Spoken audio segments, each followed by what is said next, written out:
Hello student, class 12 chemistry chapter 10 में आज हम पढ़ेंगे क्लोरोफॉर्म के रासायनिक गुण। पहला इसका दोस्तों रासायनिक गुण रहेगा नाइट्रीकरण, अर्थात दोस्तों नाइट्रिक अम्ल HNO3 के साथ में इसके रिएक्शन करवाने पर क्लोरोफॉर्म किस प्रकार का गुण प्रदर्शित करता है। तो नाइट्रिक अम्ल में लिखेंगे जब क्लोरोफॉर्म को नाइट्रिक अम्ल अर्थात HNO3 के साथ में गर्म करते हैं तो क्लोरोपिक्रिन अर्थात दोस्तों CCl3NO2, इसे दोस्तों हम ट्राई क्लोरो मेथेन नाइट्रो भी पढ़ते हैं, बनता है, जो कृमिनाशक एवं युद्ध में विषैली गैस के समय उत्पन्न किया जाता है। तो पहला इसका उपयोग तो रह जाता है यहाँ कृमिनाशक है, और दूसरा युद्ध के समय विषैली गैस के रूप में इसका प्रयोग किया जाता है बेहोश करने के लिए। रिएक्शन को दोस्तों समझते हैं। सबसे पहले हम लेते हैं क्लोरोफॉर्म अर्थात दोस्तों CHCl3। क्लोरोफॉर्म में हमें अब नाइट्रिक अम्ल अर्थात HNO3 मिलाना है, HNO3। क्लोरोफॉर्म में दोस्तों जब नाइट्रिक अम्ल मिलाते हैं तो इसमें एक जल का अणु बाहर निकल जाता है। देखिए किस प्रकार से, यहाँ से हाइड्रोजन और एक हाइड्रोजन यहाँ से, तो यहाँ पर हमारा H2 और ऑक्सीजन एक यहाँ से इसके साथ चली जाती है। तो हाइड्रोजन तो दोस्तों जल के रूप में बाहर निकल जाता है। अब शेष हमारे पास यहाँ क्लोरीन शेष रह जाती है, ये कार्बन, इधर से CCl3, यहाँ से जो हमारे पास शेष बचता है NO2, ये हमारा क्लोरोपिक्रिक अम्ल कहलाता है। आप इसका स्क्रीनशॉट ले लीजिए। क्लोरोफॉर्म में नाइट्रिक अम्ल मिलाने पर क्लोरोपिक्रिन बनता है और जल का एक अणु बाहर निकलता है। आगे बढ़ते हैं दोस्तों। दूसरा गुण है हमारा दोस्तों कार्बिलेमिन अभिक्रिया। इसे दोस्तों आइसोसाइनाइड परीक्षण के नाम से भी जाना जाता है। आइसोसाइनाइड शब्द दोस्तों एक प्रकार का जहर है और काफ़ी दुर्गंध उत्पन्न करता है। तो देखिए किस प्रकार से इसे लिखना है। जब क्लोरोफॉर्म को प्राथमिक एमीन, दोस्तों प्राथमिक एमीन को आपको ध्यान रखना है, बेंजीन रिंग के ऊपर एनिलीन अर्थात दोस्तों NH2 जुड़ा हुआ, या फिर इसे एनिलीन भी पढ़ा जाता है, को KOH अर्थात दोस्तों पोटेशियम हाइड्रोक्साइड युक्त विलयन के साथ गर्म करते हैं तो आइसोसाइनाइड बनता है, जो अत्यंत दुर्गंध युक्त पदार्थ होता है। इसके रिएक्शन देखते हैं दोस्तों। C6H5, यहाँ दोस्तों हमारा IUPAC पद्धति में से फेनिल पढ़ा जाता है, या फिर इसे दोस्तों बेंजिल भी साधारण भाषा में पढ़ा जाता है। इसके ऊपर दोस्तों जब NH2 जुड़ा हुआ होता है तो ये हमारा एनिलीन कहलाता है। एनिलीन पर दोस्तों हमें क्लोरोफॉर्म अर्थात दोस्तों CHCl3 एवं दोस्तों किसकी उपस्थिति में KOH की उपस्थिति में जब इसे मिलाया जाता है तो एक आइसोसाइनाइड फेनिल आइसोसाइनाइड बनता है। फेनिल आइसोसाइनाइड अर्थात दोस्तों C6H5N डबल बॉन्ड के साथ में जुड़ा हुआ C, ये हमारा कहलाता है फेनिल आइसोसाइनाइड। एवं दोस्तों पोटेशियम क्लोराइड बाहर निकलता है एवं जल का अणु बाहर निकलता है। इस प्रकार से रिएक्शन को दोस्तों संतुलित कर लेते हैं। देखते हैं यहाँ पर क्लोरीन हमारे पास क्लोरोफॉर्म में क्लोरीन दोस्तों 3 बार होती है। यह पोटेशियम क्लोराइड अर्थात दोस्तों KCl के रूप में बाहर निकलती है।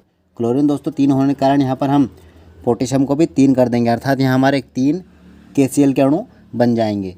यहाँ पर दोस्तों 3 KCl होने के कारण जब हम पोटेशियम को 3 करेंगे तो पोटेशियम हाइड्रोक्साइड के सामने भी, इस K के सामने भी हमें 3 को लिखना पड़ेगा। अर्थात दोस्तों यहाँ पर 3 लिखने से पोटेशियम और क्लोरीन तो संतुलित हो जाते हैं, परंतु हमारे हाइड्रोजन ऑक्सीजन बिगड़ जाते हैं। हमारे पास अब कुल हाइड्रोजन यहाँ से हो जाते हैं 3 और ये 4 और 2 दोस्तों 6 हाइड्रोजन हैं। अब दोस्तों हमें 6 हाइड्रोजनों को लिखना है, तो अब हम यहाँ पर H2O के सामने लिख देते हैं 3। यहाँ पर दोस्तों हमने 3 लिखा है, 3 हाइड्रोजन यहाँ पर हो गए हमारे 3 दूना 6 हाइड्रोजन। इस तरह ये रिएक्शन हमारी संतुलित हो जाती है। यहाँ पर आप इनके नाम लिख लीजिए। इसका नाम है एनिलीन, मैं यहाँ पर लिख देता हूँ एनिलीन, और इसका नाम दोस्तों रहेगा फेनिल आइसोसाइनाइड। ये देखिए दोस्तों मैंने यहाँ पर इनके नाम लिख दिए, आप इसका स्क्रीनशॉट ले लीजिए। यहाँ पर आपको ध्यान रखना है 3H2O है। तीसरा गुण हमारा रहेगा क्लोरोफॉर्म का रासायनिक गुण है दोस्तों तीसरा, एसीटोन के साथ क्रिया। एसीटोन अर्थात दोस्तों CH3CO CH3, ये हमारा एसीटोन का सूत्र होता है। एसीटोन में दोस्तों हमें संघनन अर्थात क्लोरोफॉर्म को मिलाना है। तो दोस्तों हमें क्लोरोफॉर्म और एसीटोन दोनों को एक साथ में मिलाकर लिखना है। यहाँ पर दोस्तों साइड प्रोडक्ट नहीं निकालना है।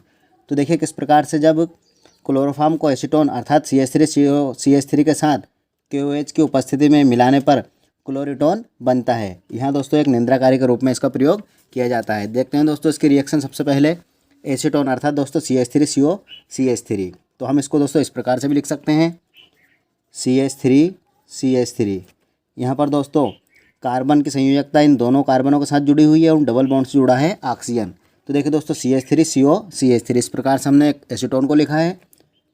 इसमें दोस्तों हमें क्लोरोफॉर्म अर्थात CHCl3 को मिलाना है।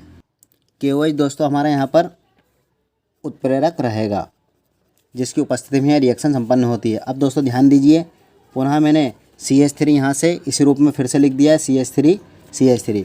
अब देखिए दोस्तों, यहाँ से ऑक्सीजन अपना एक बंध तोड़ता है और इस हाइड्रोजन के साथ में जुड़ जाता है। देखिए इस प्रकार से यहाँ कार्बन, यहाँ हुआ OH, यहाँ पर हाइड्रोजन ऑक्सीजन की संयोजकता पूरी हो जाती है। कार्बन दोस्तों एक संयोजकता के लिए ये वाला जो कार्बन आपको दिखाई दे रहा है यहाँ से इस प्रकार से जुड़ता है एवं दोस्तों इस कार्बन के साथ में ये 3 क्लोरीन के अणु इस रूप में लिख दिए जाते हैं। दोस्तों ये हमारा क्लोरोटोन कहलाता है, या फिर आप इसे 111 ट्राईक्लोरो 2 मेथिल 2 प्रोपेनॉल भी पढ़ सकते हैं, या फिर दोस्तों इसका एक और नाम भी होता है ट्राईक्लोरो टर्सरी ब्यूटिल एल्कोहल। इसे 3-4 नाम से दोस्तों पढ़ा जाता है। दोस्तों मैंने यहाँ पर इसके नाम लिख दिए हैं, ये हमारा क्लोरोटोन, या फिर आप इसे, चूँकि दोस्तों पहले कार्बन पर 3 बार अर्थात दोस्तों ट्राईक्लोरो जुड़ा हुआ है एवं दोस्तों जो दूसरा कार्बन है उस पर हमारे 2 बार मेथिल जुड़े हुए हैं एवं दोस्तों OH जुड़ा है, इसीलिए हमने बोल दिया इसे प्रोपेनॉल। इसे दोनों नाम से पढ़ा जाता है। यहाँ दोस्तों इसका IUPAC पद्धति में नाम रहेगा, यहाँ दोस्तों इसका व्यापारिक भाषा या साधारण भाषा में इसे क्लोरोटोन भी पढ़ा जाता है। ये दोस्तों हमारा रहेगा एसीटोन, ये हमारा एसीटोन। चौथे गुण की तरफ बढ़ते हैं दोस्तों, विहेलोजनीकरण। इसे दोस्तों रजत चूर्ण या फिर सिल्वर या फिर चांदी के नाम से भी जाना जाता है कि दोस्तों जब क्लोरोफॉर्म पर चांदी की रिएक्शन करवाई जाती है तो हमें एसिटिलीन गैस बनती है। देखिए किस प्रकार से, यहाँ पर हम लिख लेते हैं क्लोरोफॉर्म अर्थात CHCl3, ये हमारा हो गया क्लोरोफॉर्म। इस पर दोस्तों हमें चांदी अर्थात दोस्तों Ag की रिएक्शन करवानी है। दोस्तों यहाँ पर हमारा उद्देश्य रहता है एसिटिलीन अर्थात दोस्तों एसिटिलीन होता है CH ट्रिपल बॉन्ड CH, ये हमारा होता है एसिटिलीन गैस। तो यहाँ पर दोस्तों हमें ध्यान रखना है CH, यहाँ पर हमें CH की 2 बार आवश्यकता होती है, इसीलिए हम जो क्लोरोफॉर्म होता है इसके 2 अणुओं को इस प्रकार से लिख देते हैं।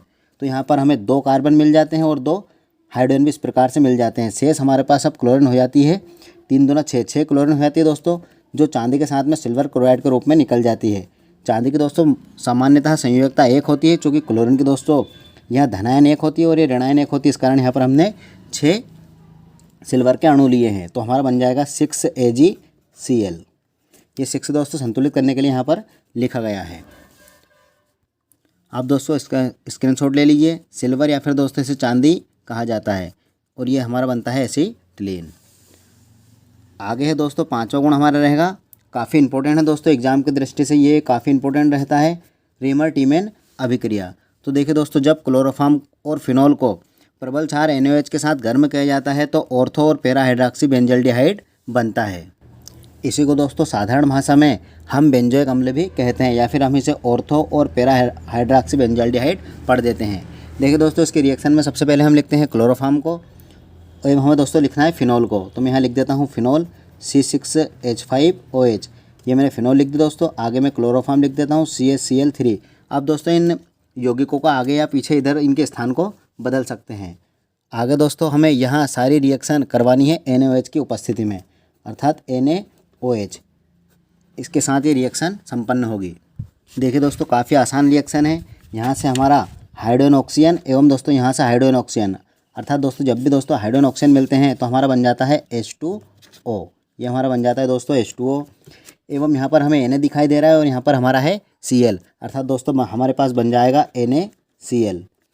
कि दोस्तों हमने पहले ही यौगिक को बाहर कर दिया है। अब शेष हमारे पास रह जाता है C6H5 दोस्तों हमारे पास शेष रह जाता है, परंतु दोस्तों हमें रिएक्शन को संतुलित भी करते जाना है। क्लोरीन हमारे पास 3 है तो दोस्तों हमारे पास सोडियम हाइड्रोक्साइड की मात्रा भी 3 होना चाहिए, क्योंकि दोस्तों यहाँ पर 3 NaCl के अणु बाहर निकल रहे हैं। इसी तरह दोस्तों हमें हाइड्रोजन को भी संतुलित करना है। हाइड्रोजन के आगे दोस्तों आपको 2 लिखना है, क्योंकि दोस्तों हमारे पास कुल हाइड्रोजन यहाँ से हो जाते हैं 3 हाइड्रोजन तो यहाँ से और 1 हाइड्रोजन दोस्तों यहाँ से निकलता है, कुल 4 हाइड्रोजन रिलीज़ हो जाते हैं। अब रिएक्शन को आप पुनः ध्यान से समझ लीजिए दोस्तों। यहाँ पर से हमने सबसे पहले 3 हाइड्रोजन और 1 हाइड्रोजन यहाँ से निकाला तो 4 हाइड्रोजन यहाँ से 2 ऑक्सीजन को लेकर 2 जल के अणु के रूप में बाहर चला गया। 3Na और Cl यहाँ से हमने बाहर कर दिया है। अब हमारे पास इधर बचता है, ध्यान से देखिए दोस्तों मैं इसको यहाँ पर लिख देता हूँ C6। यहाँ से दोस्तों जो हाइड्रोजन 1 रहेगा वो इस CH के साथ में दोस्तों CHO अर्थात दोस्तों अल या फिर इसे दोस्तों हम बेंजल्डिहाइड बोलते हैं कि बेंजीन रिंग के ऊपर दोस्तों CHO जुड़ा हुआ। तो C6H4 दोस्तों यहाँ से और एक सिरे पर हम OH जोड़ देते हैं तथा दूसरे सिरों पर जोड़ देते हैं CHO। ये हमारा बन जाता है दोस्तों, इसे हम पढ़ते हैं बेंजोइक अम्ल या फिर ऑर्थो एवं पैरा हाइड्रॉक्सी बेंजल्डिहाइड। यहाँ पर से हमारा 1 हाइड्रोजन जो था वो इस CHO के साथ में निकल गया है यहाँ से। पुनः दोस्तों हम दोबारा उसी रिएक्शन को आसानी से समझ लेते हैं रीमर टीमर, क्योंकि दोस्तों एग्जाम की दृष्टि से काफ़ी इंपॉर्टेंट है। सबसे पहले यहाँ से ये हमारा Na है और ये Cl है, तो सबसे पहले हमारा निकलता है NaCl, अर्थात दोस्तों ये हमने निकाल दिया है एक नमक। चूँकि दोस्तों यहाँ पर क्लोरीन की मात्रा 3 है, तो 3 क्लोरीन करने के लिए हमें इसके आगे लिखना है यहाँ पर 3। यहाँ पर 3 लिखने से दोस्तों हमारे जो सोडियम होते हैं उनकी मात्रा भी हमें बढ़ानी पड़ेगी। दोस्तों यहाँ पर 3 लिखने से हमारे पास ऑक्सीजन अब 3 हो जाते हैं और ये इधर की एक ऑक्सीजन हो जाती है 4, अर्थात दोस्तों हमारे पास ऑक्सीजन भी पर्याप्त है और हमारे पास हाइड्रोजन भी यहाँ पर 3 हाइड्रोजन और ये 4 5, और दोस्तों इधर के कुल हाइड्रोजन की संख्या 10 के आसपास हो जाती है हमारे पास। तो हम H2O को यहाँ से रिलीज़ कर देते हैं। ये इस प्रकार से H2O मैंने रिलीज़ कर दिया। अब देखिए दोस्तों यहाँ से हाइड्रोजन हमारे पास 3 हाइड्रोजन तो यहाँ से और 1 हाइड्रोजन यहाँ से, या फिर दोस्तों हम चाहें तो 1 हाइड्रोजन यहाँ से निकाल देते हैं। मैंने यहाँ से 1 हाइड्रोजन निकाला है और दोस्तों 3 हाइड्रोजन मैंने यहाँ से निकाल दिए, तो बन जाता है इस प्रकार हमारे पास टोटल हाइड्रोजन 4 हो जाते हैं। यहाँ पर दोस्तों ऑक्सीजन 2 खर्च हो चुकी है। आप ये इस प्रकार समझ लिए यहाँ से दोस्तों 2 ऑक्सीजन निकल चुकी है, अब हमारे पास 1 ऑक्सीजन में भी शेष बची हुई है। अब देखिए दोस्तों यहाँ से हमारे पास क्या क्या शेष बचा हुआ है।